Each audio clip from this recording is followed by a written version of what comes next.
Bienvenue dans Oser la reconversion, le podcast numéro 1 sur la reconversion. Je suis Claire Virose, ancienne avocate d'affaires, j'ai tout plaqué pour réaliser mon rêve.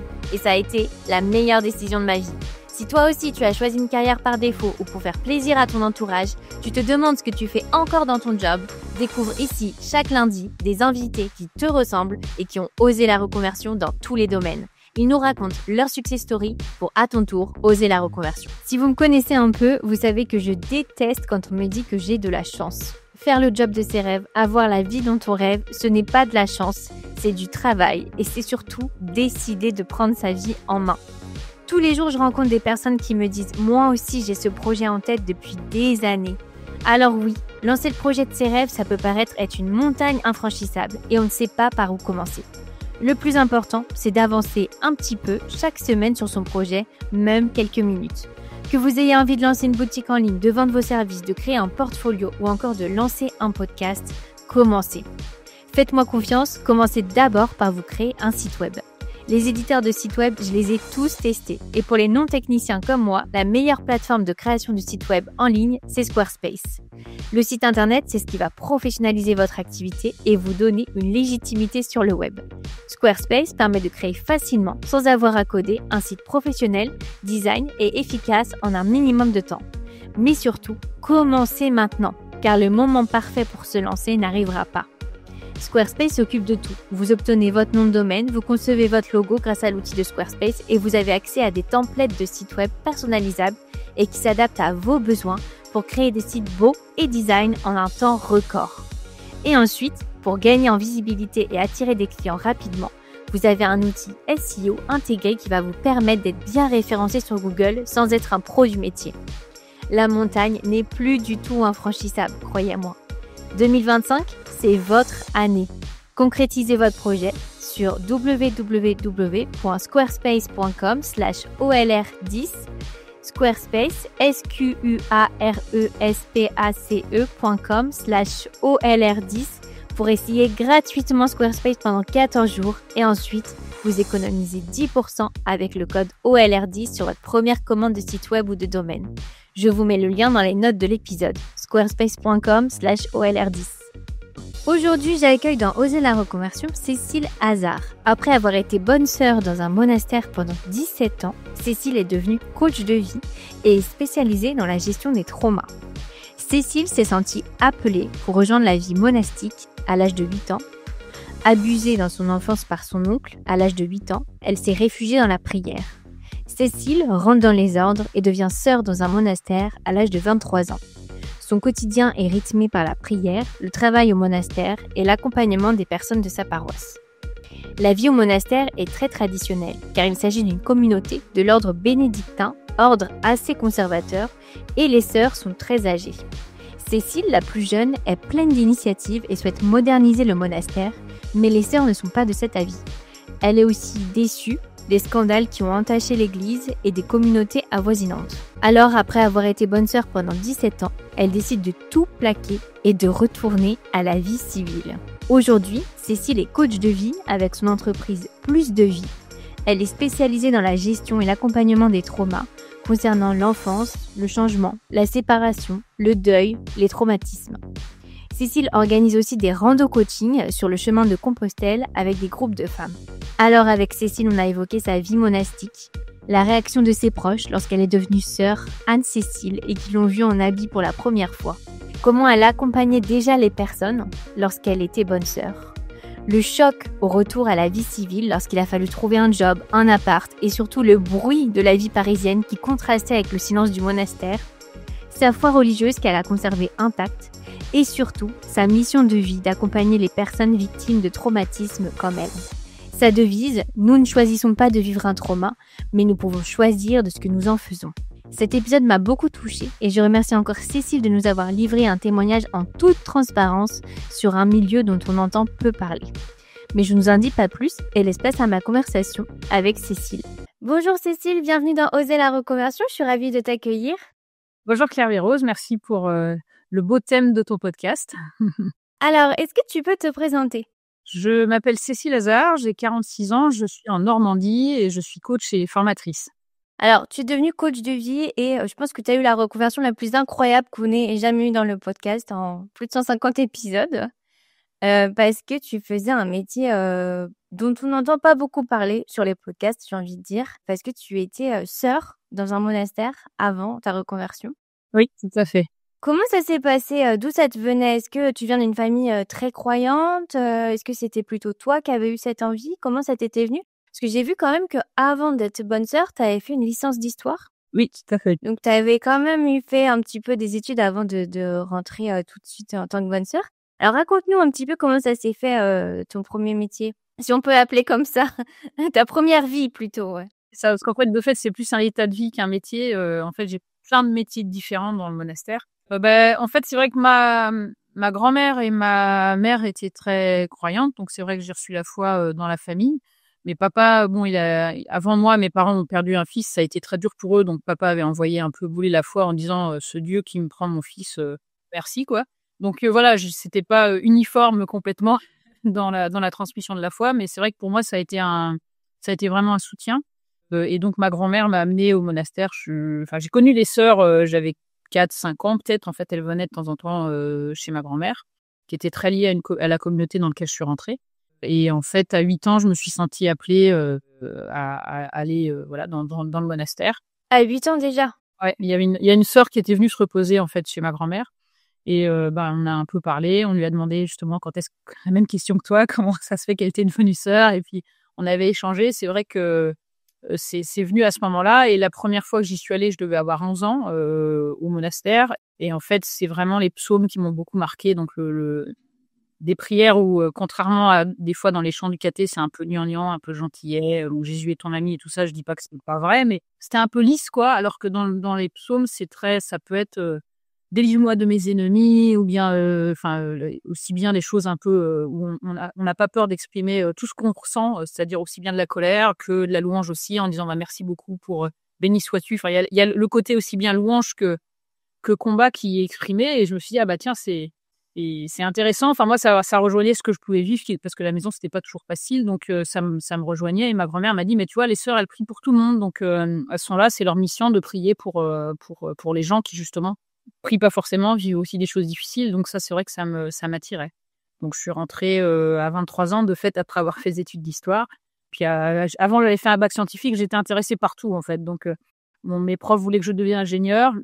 Moi, j'aimais bien les chiffres, mais ça devenait du jeu et j'étais intéressée par le côté, voilà, histoire. C'est ma grand-mère était historienne, son père aussi est historien. Elle a vécu en Allemagne pendant l'occupation, après la Première Guerre, donc elle était trilingue, elle avait une grand-mère anglaise, donc c'est vrai que toute cette histoire de l'Europe, elle l'a vécue, elle me l'a beaucoup transmis et je trouvais ça beaucoup plus intéressant, la manière dont elle vivait les choses de manière assez complète versus ce qu'on nous transmettait à l'école où c'était un peu blanc ou noir. Donc j'avais intérêt à creuser et au monastère, ils demandaient justement qu'on fasse des études, qu'on rentre pas, à 18 ans, comme dans certaines communautés, mais qu'on prenne le temps de faire des pour avoir un métier si par hasard on restait pas, qu'on puisse, acquérir, qu'on ait un petit peu plus de maturité, voilà. Donc c'était un peu la politique du monastère où je suis entrée, je trouvais ça sage, voilà. Donc du coup, j'ai fait un peu des études gratuitement, par intérêt, en me disant: «Bah, voilà, l'histoire ça m'intéresse donc qui fait de l'histoire, quoi». Donc tu as été appelée à 11 ans? Ouais. Et ça aurait pu changer, surtout à l'adolescence, tu vois? Tu aurais pu, changer d'avis. Toi, ça a toujours été, ton idée, d'aller dans le monastère? C'était quoi un peu peut-être une deuxième famille, un peu une Bah, c'était vraiment la force de la prière qui a été un soutien, le lien avec le Seigneur aussi, par rapport à des choses que j'ai pu vivre dans l'enfance où moi j'ai été abusée enfant et donc je me sentais pas d'en parler parce que j'avais une famille fragile et donc du coup, là au Seigneur, je pouvais au moins lui en parler. Il faut une personne à qui je pouvais en parler. À l'adolescence de fait, enfin plutôt ouais, jeune adulte, enfin quand j'ai fait mes études, c'est vrai que j'ai rencontré quelqu'un et que la question s'est posée, bah oui, est-ce que je rentre au monastère? Est-ce que je je bifurque vers autre chose? Bon finalement ça a été le monastère quand même, mais c'est vrai que c'est plus un lien personnel avec le Seigneur et puis une soif de vie spirituelle. Enfin au caté, je me suis toujours embêtée parce qu'on j'apprenais rien quoi. Donc là, à l'inverse, j'avais une soif de creuser ma foi du point de vue aussi intellectuel. Enfin voilà, et je savais que dans un monastère bénédictin, on pouvait faire ça.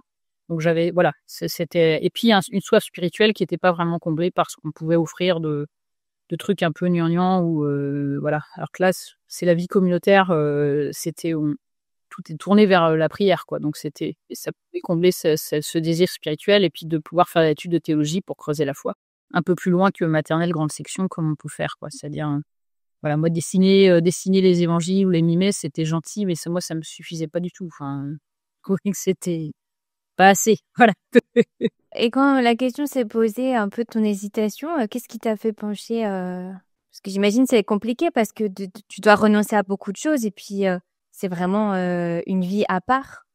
Alors je pense que les abus ont beaucoup, joué là-dedans. C'est-à-dire que le fait d'être abusé, tu as souvent une estime de toi-même, très mauvaise, tu vois? Et donc c'était en gros, non, je vais, enfin voilà, il va rencontrer quelqu'un de mieux que moi, finalement vaut mieux que je rentre au monastère, voilà, moi je suis trop cassée, quoi. Donc Ah oui, un petit peu j'embête personne et puis comme ça j'ai et puis t'avais ce désir un peu d'aider les autres aussi par la prière?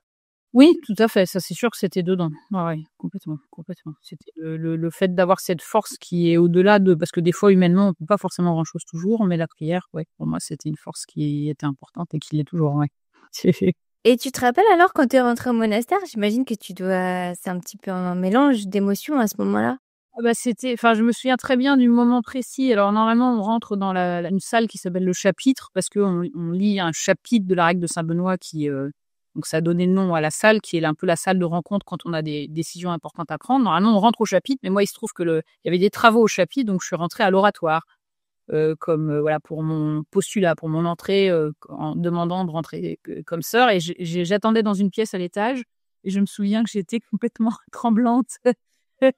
De ce moment où c'est, voilà, tu as ta vie qui shift, quoi, quand même. C'est un gros changement, et après, bah, de la joie et de la confiance d'enfin, commencer ce chemin, que voilà, où je m'étais sentie appelée à 7-8 ans. Donc bah, entre, mes 7-8 ans et là mes 23 ans, bah, il y avait eu quand même quelques années de passé, donc c'est aussi un accomplissement de quelque chose que tu attends depuis longtemps, quoi. Donc un début.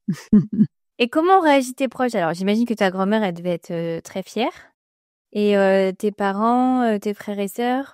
Alors, il y a une photo justement au moment où je reçois l'habit, c'est-à-dire qu'il y a différentes étapes, hein, dans le chemin, et au bout d'à peu près un an, on reçoit l'habit monastique avec un nouveau nom, et il y a quelqu'un qui a pris une photo de mes 2 frères, juste au moment où ils me découvrent, quand je sors en habit, quoi, et là, il y en a un, c'est et l'autre, c'est: «Oh, va falloir s'habituer». Il sent que pour mes frères, c'est sûr que ça a été voilà, sûrement un choc aussi parce que, j'étais très proche, ou enfin, on était très proches, et que bon, bah, forcément, en rentrant au monastère, moi j'avais 23 ans, bah, Guillaume il en avait 18, Olive il en avait 8 de moins, donc tu vois, 8 de moins par rapport à moi, donc et j'ai une petite sœur aussi qui a 18, on a 18 ans d'écart, donc elle avait 5 ans. Donc c'est sûr que pour eux, ça a été un gros un gros truc, et pas forcément facile, quoi.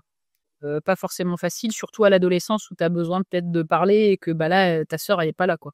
Donc enfin, j'ai pas forcément réalisé sur le coup l'impact que ça pouvait avoir sur eux, même s'ils pouvaient venir me voir, mais c'est quand même pas pareil que d'être, voilà, de se voir plus souvent, quoi. C'était quoi ton nom de bonne sœur alors? Anne-Cécile.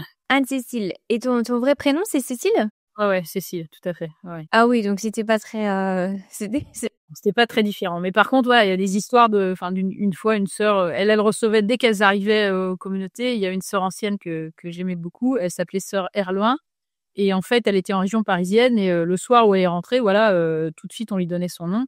Parce que les sœurs, elles étaient en région parisienne à l'époque, mais elles allaient aller au Bec-et-Loing, et Erloin, c'était le fondateur.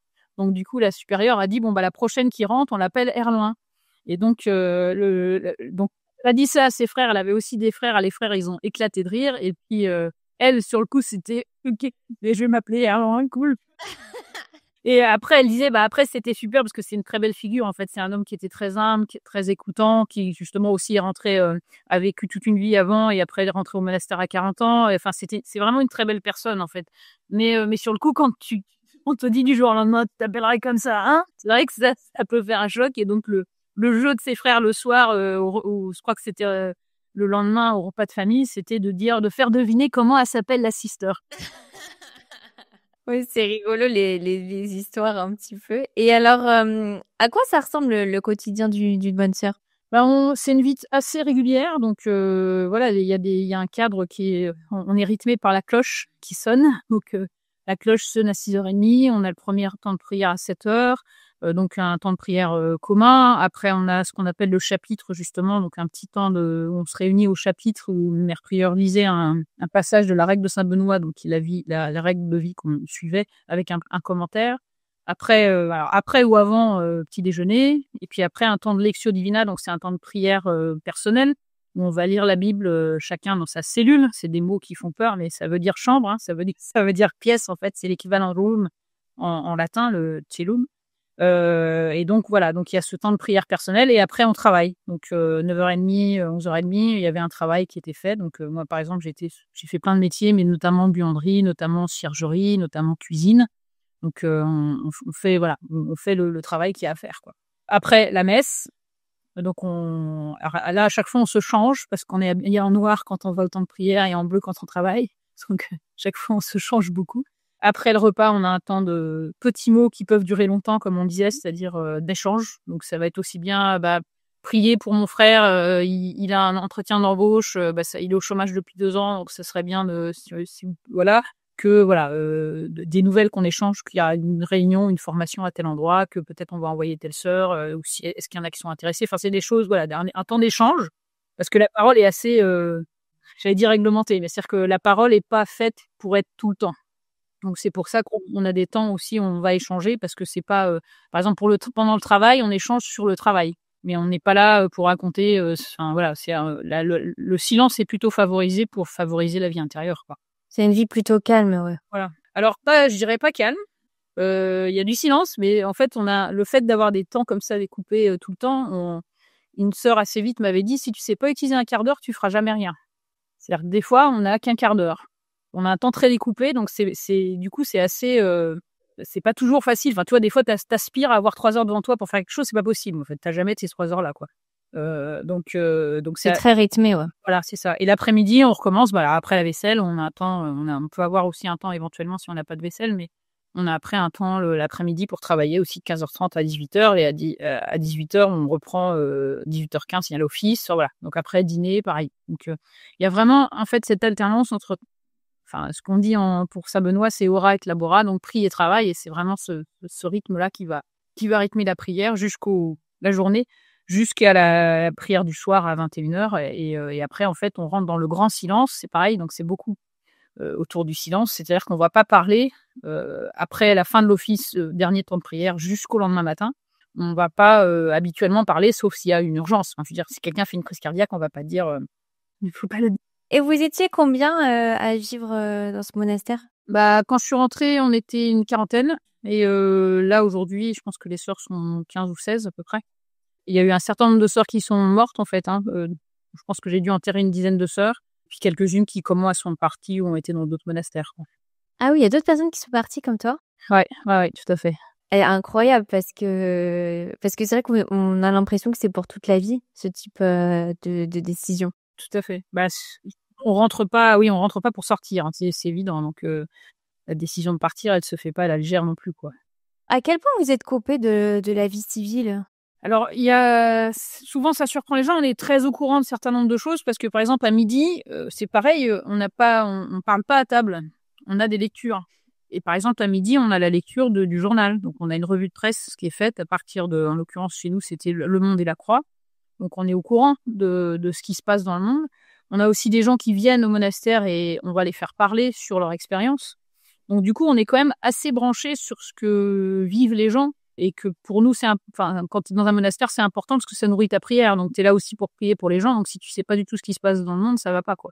Sinon, tu es un peu dans un espèce de bulle et c'est pas ça l'objectif, quoi. Et à la fois, il y a du décalage parce que moi, j'étais largement la plus jeune de la communauté.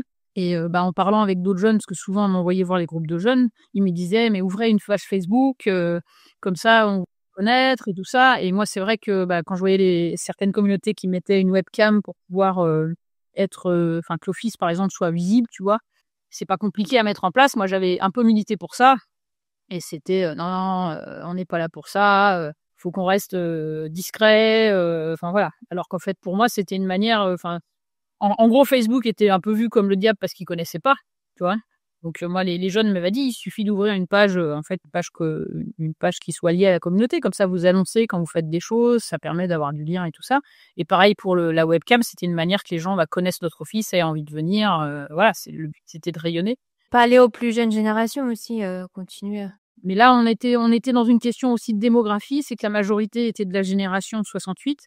Enfin, et du coup, ils étaient beaucoup à avoir le même point de vue sur la question, en voyant pas qu'il fallait renouveler les choses et tout ça. Donc aujourd'hui, c'est une communauté qui est en train de mourir, quoi. Parce que justement, ils n'ont pas su faire ces passages parce que, enfin, tout outil, enfin pour moi, Facebook, le téléphone, enfin, ça peut servir au meilleur comme au pire, quoi. Et en fait, c'est un moyen. Donc c'est comment est-ce que j'utilise. C'est pas l'outil en lui-même qui est mauvais ou mal, tu vois. Quand tu lis les textes qui a pu sortir au moment de la sortie du téléphone d'Edison, au 19e, c'était pareil, c'était le diable qui rentrait dans les villages et tout. En fait, c'est pas vrai. Enfin, c'est qu'est-ce que j'en fais de cet outil? Est-ce que je dis des fois aux gens, est-ce que j'appelle pour organiser un attentat terroriste ou pour soutenir un ami? Enfin, dire en fait, ça peut servir à tout. Donc, Oui, oui, je suis totalement d'accord avec toi. Et alors, à ce moment-là, t'avais un téléphone, toi? alors non, je suis rentrée au téléphone. Le téléphone servait à appeler. C'est les premiers portables et ça servait à appeler. Je suis sortie, voilà, j'ai découvert tout le smartphone et tout ça, où tu fais tout sur ton téléphone. Et moi, aujourd'hui, c'est mon ordinateur. C'est-à-dire, tu vois, quand je vais en coaching, je fais le follow-up des coachings sur mon téléphone, je prends mes notes sur mon téléphone, donc ça me sert d'ordinateur. Donc, il y a eu Un choc. en discutant, il y a eu un petit peu des changements là, à ce niveau-là. Et alors, pour parler un petit peu de ton parcours, donc j'avais lu que tu disais que tu avais eu beaucoup de demandes en fait de croyants de ta communauté qui voulaient de ton aide. Et puis, au fur et à mesure, les gens se passaient le mot en disant, bah voilà, j'aimerais avoir l'aide de Anne-Cécile. Donc, est-ce que tu peux nous raconter ça un peu? Parce que j'imagine que c'est à ce moment-là que tu t'es sentie un peu l'âme de coach poussée, hein. C'est ça, mais alors sans savoir, parce que le métier du coaching, je connaissais pas en fait. C'est vraiment en sortant que j'ai découvert. Mais alors dans la tradition chrétienne, il y a vraiment la dimension d'accompagnement, donc comme dans beaucoup de dimensions, de familles spirituelles. Donc en fait, j'ai commencé d'abord à accompagner des gens. Ça a commencé très vite. J'étais postulante, donc j'avais vraiment 23 ans. C'était une maman d'élève qui m'avait écrit en disant, je sais que t'es fille de divorcée. Moi, mon mari vient de partir au bout de 18 ans. J'aimerais t'en parler, tout ça. Donc elle est venue, toi, régulièrement pendant tous les mois. Pendant 10 ans pour qu'on se rencontre. Ça a commencé comme ça. Après, j'ai eu pas mal de jeunes parce qu'on m'envoyait souvent, comme j'étais la plus jeune, on m'envoyait souvent les jeunes aussi. Donc, j'ai aussi accompagné des groupes de jeunes. Enfin, voilà. Et puis après, des gens qui venaient ponctuellement. Souvent, au monastère, tu as soit des gens très croyants qui veulent nourrir leur foi. Donc, tu as un peu ce profil-là, qui parfois viennent une fois par an. Mais tu vois, tous les ans, ils viennent une fois par an. Ou tu as des gens qui vont venir parce qu'on leur dit, tu vis une crise, va dans un monastère, quoi. Donc ça veut dire, voilà, mon mari s'est barré, je viens d'apprendre que j'ai un cancer, mes enfants divorcent, voilà, j'ai mon enfant qui est malade, enfin des choses qui touchent la vie de la personne et du coup, elle a besoin de réfléchir, prendre un temps d'échange, et du coup, c'est comme ça que ça a commencé. Et au début, j'étais pas équipée parce que moi, j'ai beaucoup écouté. Oui, c'est ça, je me dis, qu'est-ce que tu dis quand tu as 23 ans face à ces drames de vie? Voilà, donc tu écoutes d'abord. Enfin, voilà. Mais ça, en l'occurrence, c'est vrai que même avant de rentrer au monastère, moi, je me souviens de quand j'étais au lycée, des personnes venaient. Enfin, j'ai toujours attiré les confidences. Les gens me confiaient des choses. Voilà, donc c'était déjà depuis très longtemps. Enfin, tu vois, ça a commencé tôt. Et au début, c'était beaucoup de l'écoute parce que je savais pas quoi faire avec ça. Enfin, tu vois, j'écoutais, mais déjà, ça m'a montré, si tu veux, l'importance de l'écoute. Que le fait qu'on ait c'est le premier mot de la règle de Saint Benoît, allez, écoute, ô mon fils. Et donc, c'est cette ouverture de j'accueille seulement, je dis rien. Et que déjà, les gens, ils ont tellement peu écouté que déjà, c'est quelqu'un face me donne la permission d'exposer ce que je vis dans ma vie. Et déjà, ça apaise, quoi. Après, bien sûr, je disais que je priais pour la personne, ce qui était vrai. Mais voilà, c'est déjà bien, c'est des premières bonnes étapes, mais c'était pas suffisant. Donc assez vite, j'ai commencé à me former avec un institut qui est à Montréal et qui organisait des sessions en France. Donc à partir de 2004, j'ai été régulièrement, à peu près tous les ans, avec des sessions en France. Et après, entre 2015 et 2017, j'ai pu aller 2 ans à Montréal en formation, en immersion intensive, où c'était 1000 heures de formation dans l'année, quoi. Et ça, c'était validé par le monastère? Tu pouvais... Ouais. Ça n'a pas été difficile d'aller de te former à l'étranger? Alors, si tu veux, c'était pas spontané. Moi, je l'avais demandé, assez vite, tu vois? Pas forcément pour moi, en disant à mes prieur: «Écoutez, ce je trouverais ça intéressant pour telle ou telle sœur, qui potentiellement pourrait être supérieure de communauté, d'avoir une formation qui est un peu plus solide que ce qu'on reçoit au niveau humain». Enfin voilà, qu'on ait un petit peu de formation à ce niveau-là, parce que c'est bien de former la théologie, mais il y a pas que la théologie, quoi. Et à l'époque, on m'a dit: «Bon, on n'a jamais fait ça, on n'a jamais envoyé de personnes à l'étranger, tout ça, donc ça, a priori, on va pas le faire, quoi». Et des années plus tard, moi, j'ai des sœurs d'autres communautés qui étaient de ma génération qui partaient, et notamment une dont j'étais proche, et je me disais: «C'est con, elle a la vocation, mais elle s'en va parce qu'elle en peut plus, quoi». Et donc j'ai dit à ma prieur: «Moi, je me sens un peu dans la même dynamique où c'est too much, donc aidez-moi, quoi. Moi, je veux pas partir, mais voilà, là, vu les conditions», parce qu'on bosse beaucoup, quoi. On travaille beaucoup quand on est plus jeune, dans une communauté qui est plutôt âgée, parce que la plus jeune avait 20 ans de plus que moi. Donc voilà, ça monte après au niveau âge. Donc ça veut dire que tu as une charge de travail qui est importante. Et donc j'ai dit voilà, et donc c'est elle qui m'a dit: «Bah écoute, voilà, ce que je te propose, c'est de partir 1 an à Montréal». Moi, c'est vrai que j'ai vécu, voilà, je j'ai alors il y a en effet quelqu'un qui a essayé de mettre des bâtons dans les roues pour que j'y aille pas, voilà, mais ma prieure a tenu bon et a fait que je puisse partir. C'était vraiment sa décision de me soutenir.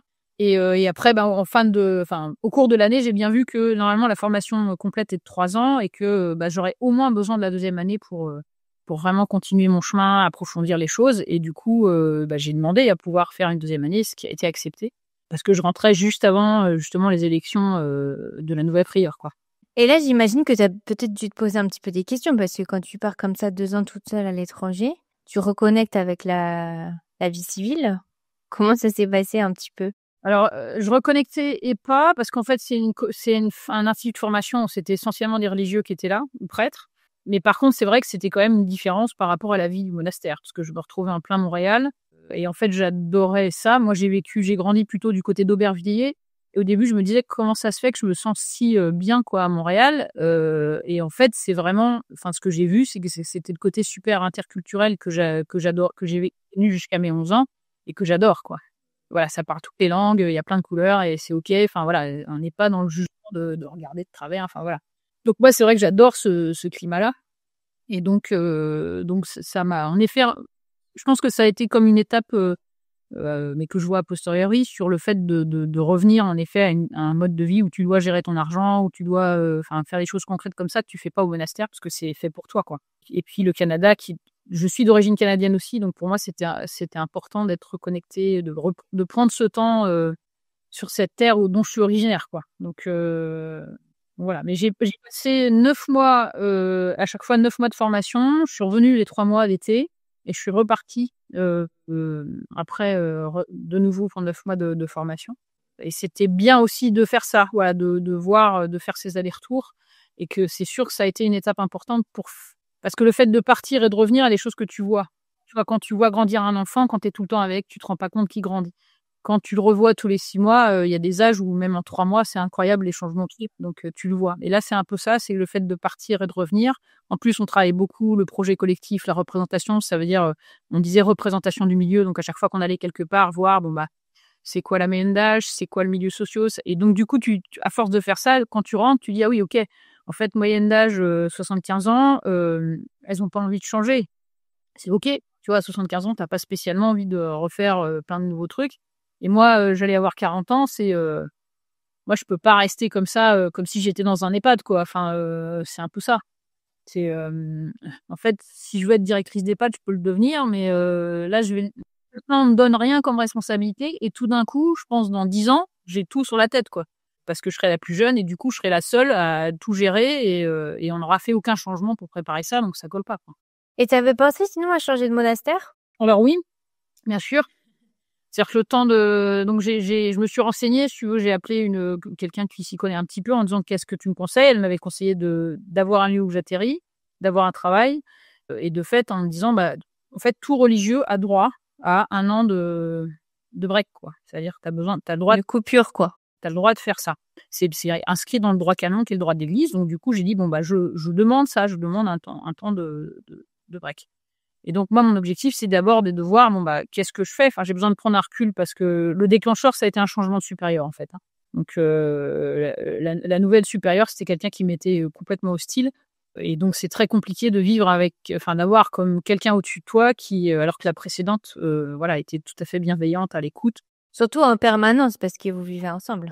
Voilà, c'est ça et que moi je la connaissais bien parce que j'ai été 8 ans au conseil économique, elle était responsable du pôle économique donc j'ai eu 8 ans à collaborer avec elle donc par exemple, combien de temps pour obtenir un terminal de carte bleue au magasin?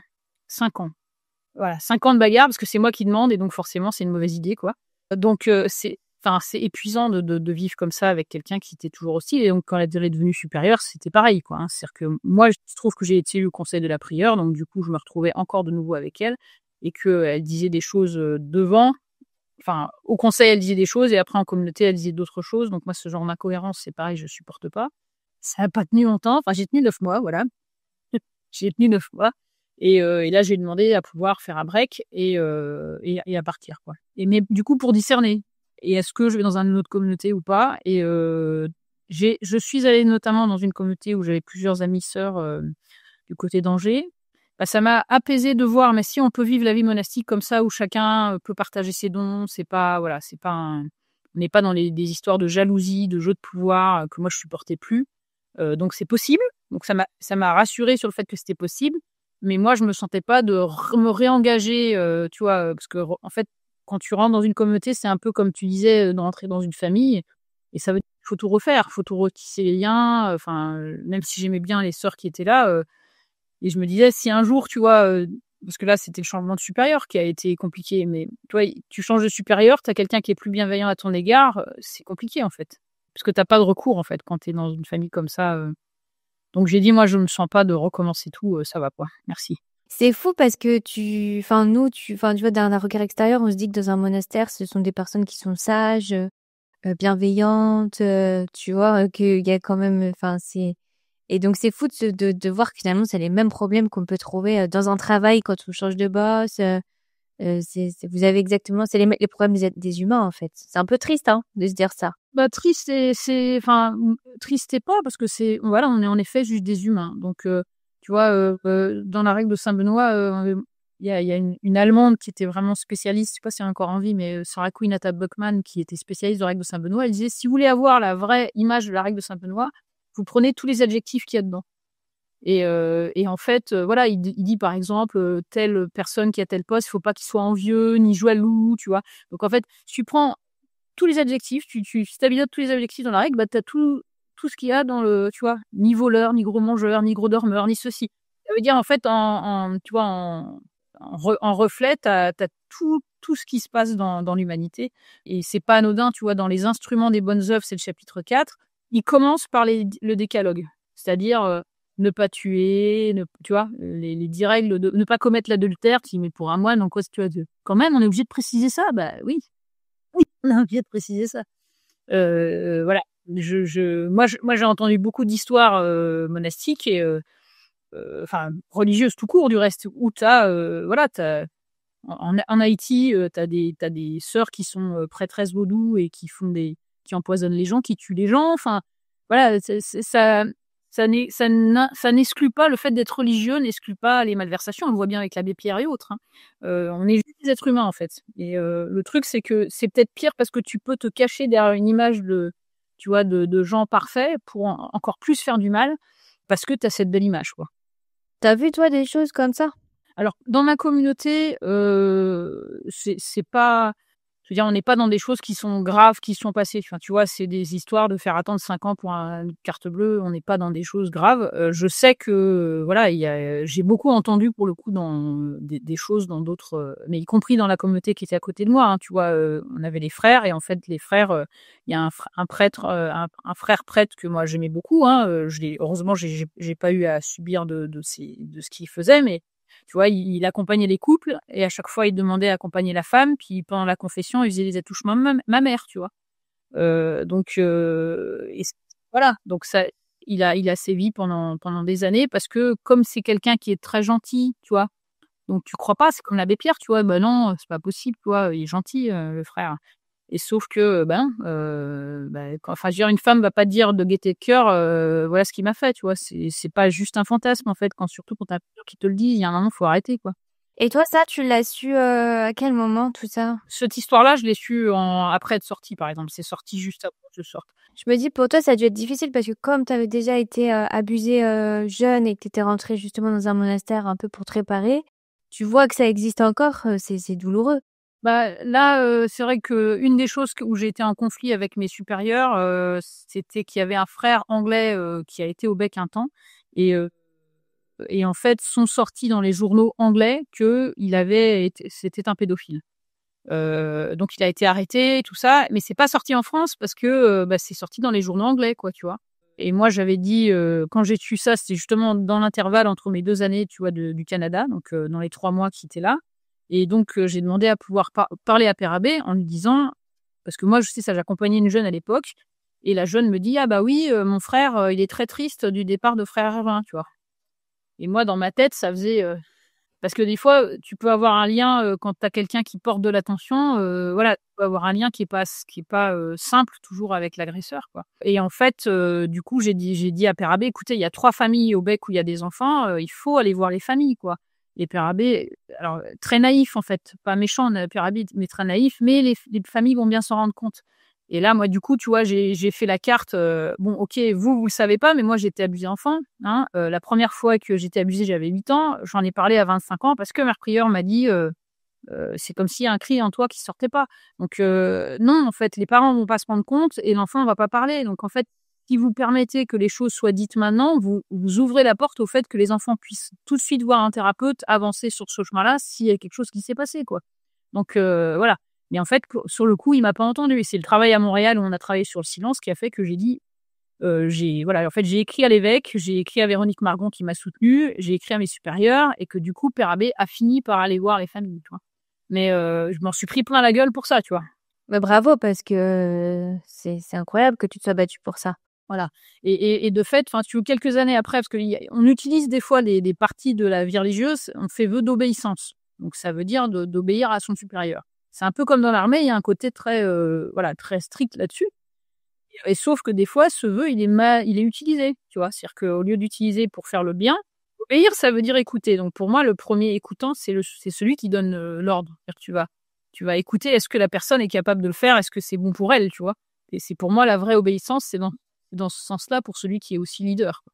Et là, en l'occurrence, on se sert de l'obéissance en disant: «Tu dois faire confiance à Père Abbé», tu vois? Une espèce de manipulation pourrie. Ouais, confiance aveugle un peu, Voilà, et ça, c'est pas OK. Et donc quelques temps plus tard, le pape François a changé dans le droit canon en disant: «On ne peut pas obliger, au nom de l'obéissance, un religieux à ne pas dénoncer des actes de ce type», tu vois? Et donc quand on a lu ça au réfectoire, j'étais là: «Yes!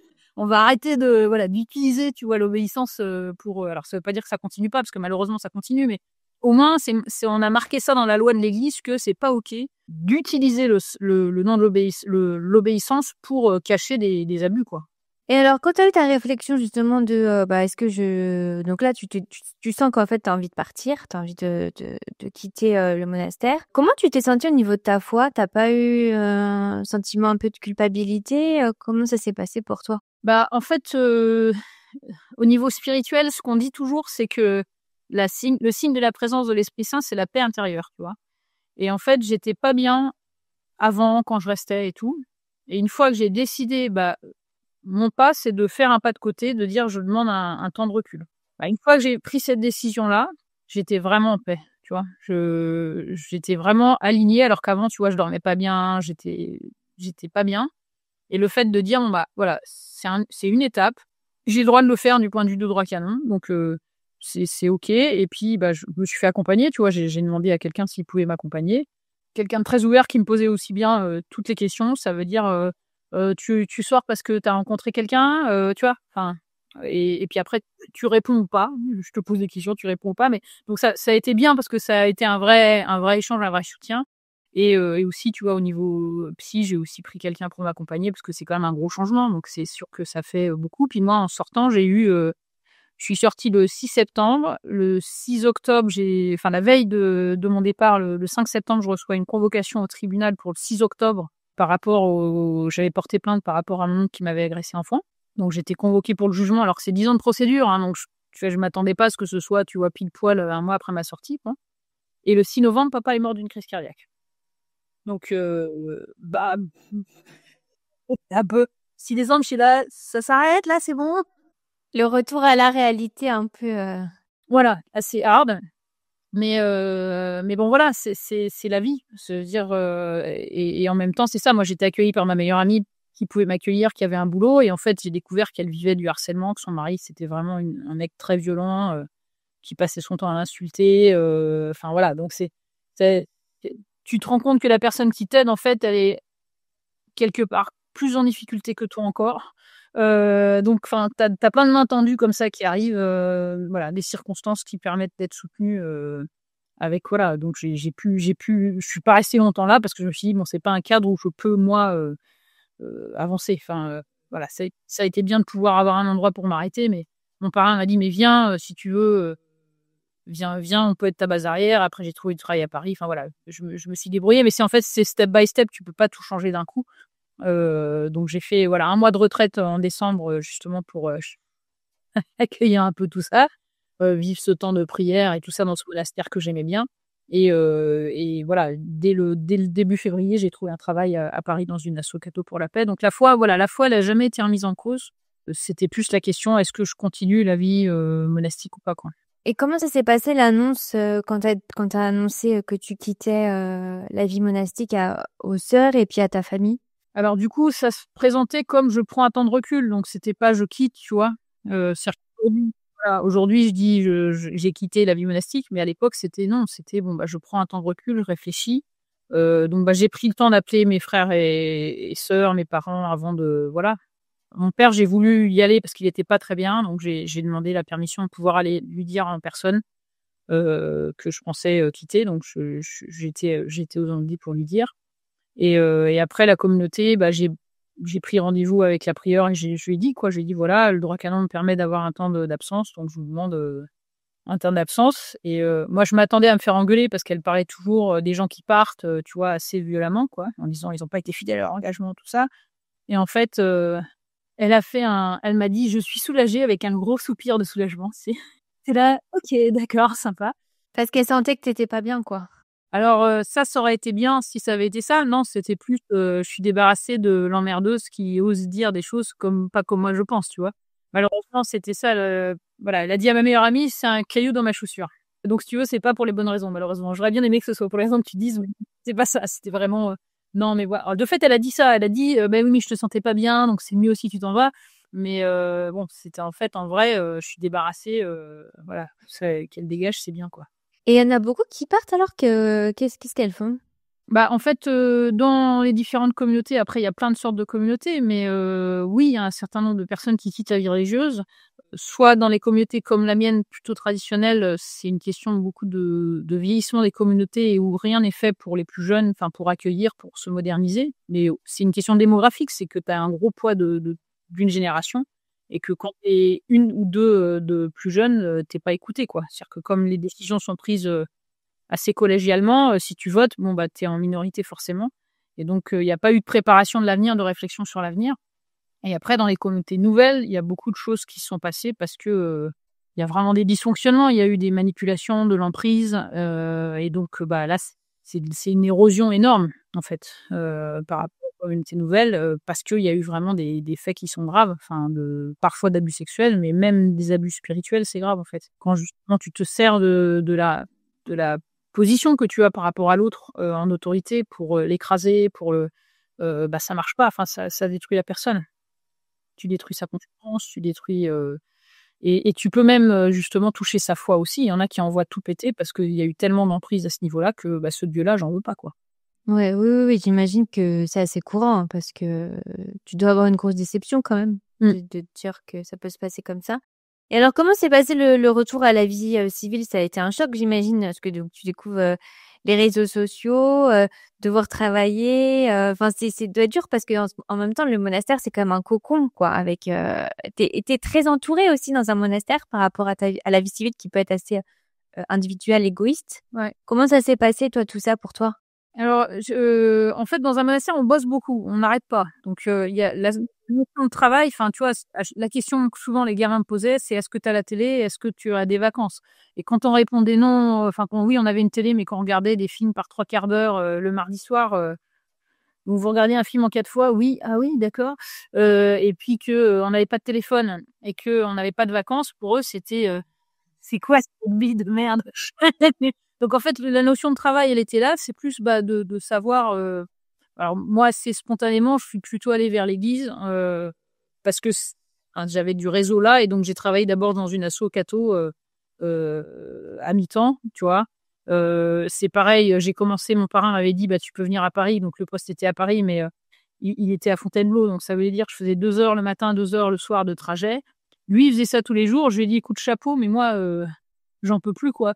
Donc j'ai trouvé une colocation contre service. Enfin, plusieurs m'ont dit: «Va sur, gens de confiance, tu vas trouver», donc j'ai trouvé une colocation contre service. Donc j'ai vécu pendant 2 ans et demi avec une femme qui avait la maladie de Parkinson.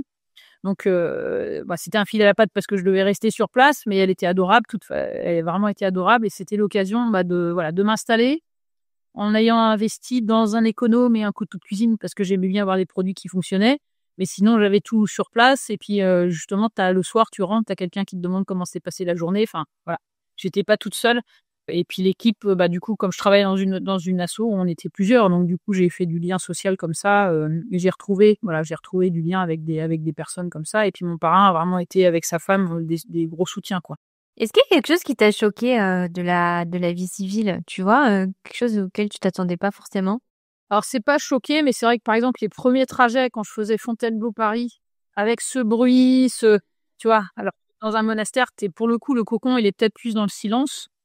Tu vis plus dans un cocon de silence où on ne parle pas habituellement, on parle pas pour ne rien dire. Alors que là, c'est le bruit, tu vois? Le niveau sonore où tu fais du bruit tout le temps, tu parles fort, tu as de la musique, c'est vrai qu'au début, ça me bidait, quoi et je me dis: j'ai besoin de silence, j'ai besoin voilà, de temps calme aussi» et c'est vrai que Paris, pour le coup, bah, ça bouge, ça fait du bruit, c'est pas, au monastère, on parle de retenue monastique, c'est-à-dire qu'on court pas, on en marche tranquillement et tout et là, Paris, c'est hop, hop, hop. Oui, c'était les opposés, ouais. Donc ça, bah, il faut se réhabituer et puis après, bon, bah, de fait, le cocon, il est vrai d'un certain côté, c'est qu'en effet, tout est pourvu, tes besoins sont pourvus. Tu te poses pas la question: «Où je dors ce soir? Comment je paye le loyer? Comment je me nourris?» Enfin, voilà et donc là, il faut se débrouiller, avec des questions très concrètes. C'est que, bah, j'ai travaillé dans un monastère, donc j'ai pas cotisé à Pôle emploi, enfin à France Travail, donc du coup, j'ai pas de chômage pour, demander les minimaux sociaux, et ben, je devais, être 3 mois dans un même lieu. Donc au début, j'étais chez ma meilleure amie, après j'étais chez mon parrain. Donc mon parrain m'a dit: «Écoute, moi je préfère qu'on fasse carré, tu étais là à partir du 1er novembre», donc bah, du coup, j'ai eu mon argent, j'ai reçu, le RSA en février, au moment où je commençais à travailler, tu vois? Alors que donc 3 mois avant, bon, heureusement, j'étais accueillie si tu veux, mais c'est vrai que sur le coup, tu as rien, quoi, c'est-à-dire si tu as pas de réseau, c'est compliqué. Tu as pas un minimum de famille et de gens. Alors, on va parler du réseau Véro, enfin, on va parler de choses qui existaient pour soutenir, mais c'est pas évident. Voilà, moi, il se trouve que j'ai de la ressource, je savais, hein, parce qu'il y en a qui se font foutre dehors de la communauté, c'est encore autre chose, tu vois? Moi, j'ai décidé de partir, hein, donc j'ai un peu mis les jalons. Mais de fait, c'est pas évident de devoir, bah, tout recommencer, savoir quel métier on veut faire. Puis on te donne des conseils: «Bah, tu as fait licence d'histoire, fais prof d'histoire, on manque de profs. Tu as fait 10 ans de cuisine», j'étais 10 ans chef de cuisine au monastère, hein, «bah, deviens, il y a plein de besoins en restauration». Je dis: «Mais je sais que c'est un boulot de merde, hein, excuse-moi, mais voilà». Tu arrêtes pas, j'adore faire la cuisine, mais par contre, je sais que puis 10 ans au monastère, ça veut dire que tu as aucune vacances. Donc ça veut dire 10 ans, tu fais la cuisine tous les jours, tous les jours, tous les jours, tous les jours. Je sais que c'est lourd, voilà, donc Tu avais eu ta dose, ouais. ouais, donc tu plein de gens qui te donnent des conseils comme ça: «Tu devrais faire ci, tu devrais faire ça, machin», c'est bon. Et alors comment, tu as découvert le métier de coach de vie? Parce qu'aujourd'hui donc tu es coach de vie avec, Plus de Vie, Mmh. à Paris et puis aussi à distance, hein, tu fais. Comment tu t'es lancée un peu dans ce métier? Parce qu'en plus c'est un peu un nouveau métier, hein, quand même, hein, donc c'était assez avant-gardiste? Bah, en fait, j'aimais accompagner les gens et une des choses qui m'a fait partir, c'était de dire, bah, en fait, j'aime accompagner et alors au monastère, j'avais le droit d'organiser 3 jours de session tous les 6 mois où les gens venaient, voilà et puis un groupe les samedis, 1 fois par mois, donc un après-midi donc j'avais compté que je faisais ce que j'aimais une dizaine de jours par an et je me suis dit, ça y est pas, quoi. Je veux dire, sur 365, c'est pas normal de faire ce qu'on aime 10 jours par an, quoi. Parce que voilà, tu vas t'enorgueillir, tu es trop jeune. Enfin, c'est toujours les mêmes discours, pour le coup, pas très bienveillants. Et donc en sortant, je me suis dit: «Bon, bah, moi, je veux continuer à accompagner les gens, c'est ça que j'aime». J'ai été formée à Montréal, mais j'ai pas de titre, voilà.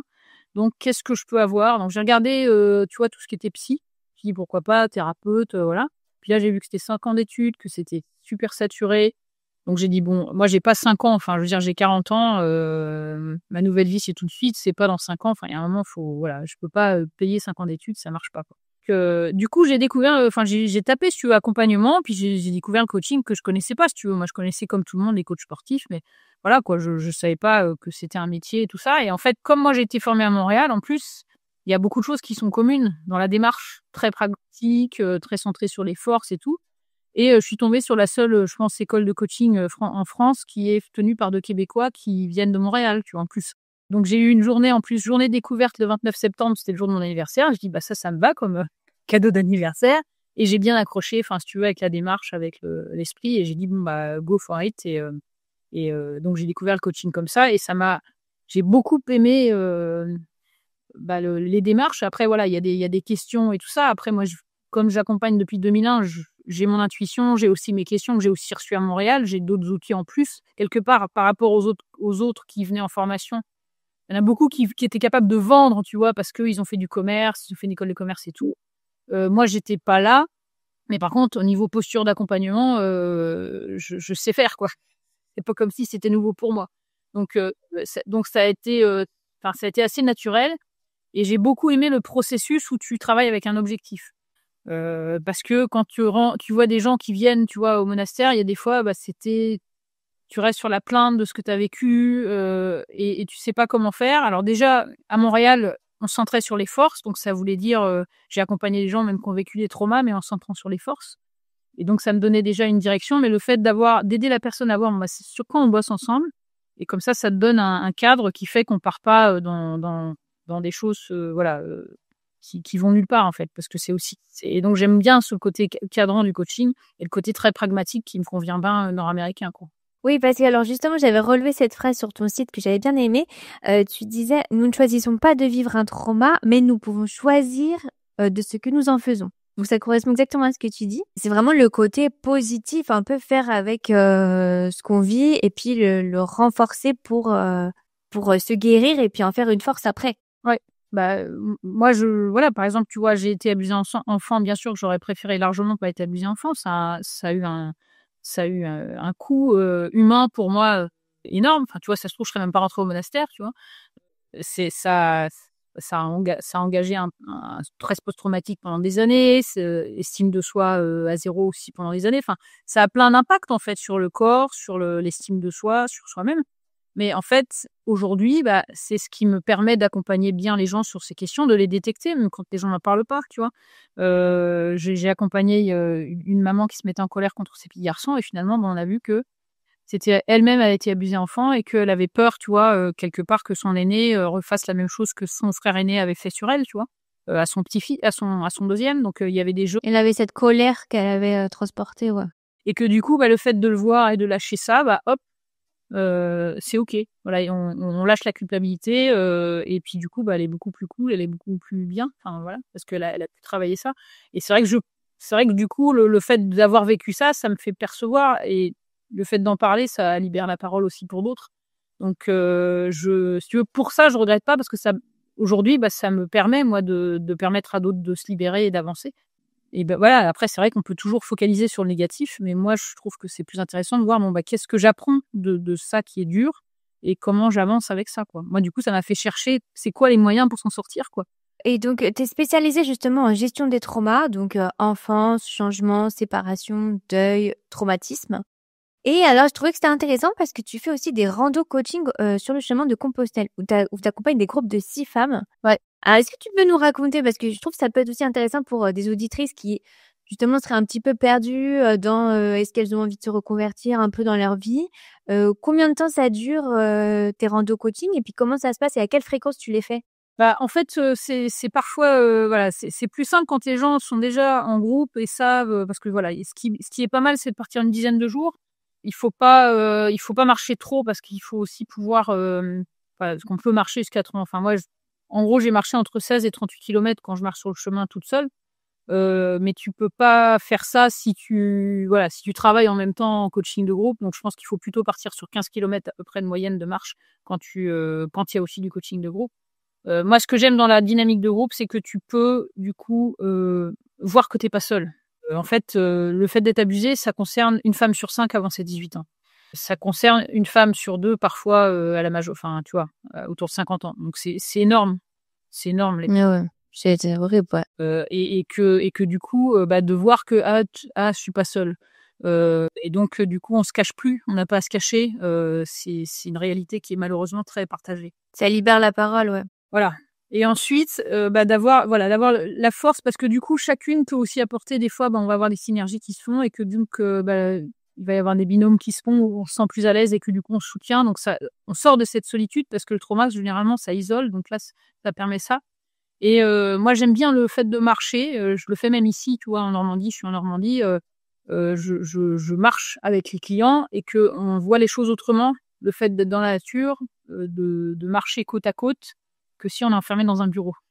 Chose qui se passe. Le fait d'avancer, on avance dans sa tête, on avance dans son corps. Et donc, j'aime cette démarche pour ça. Et la marche, c'est quelque chose qui est très régulateur aussi au niveau émotionnel.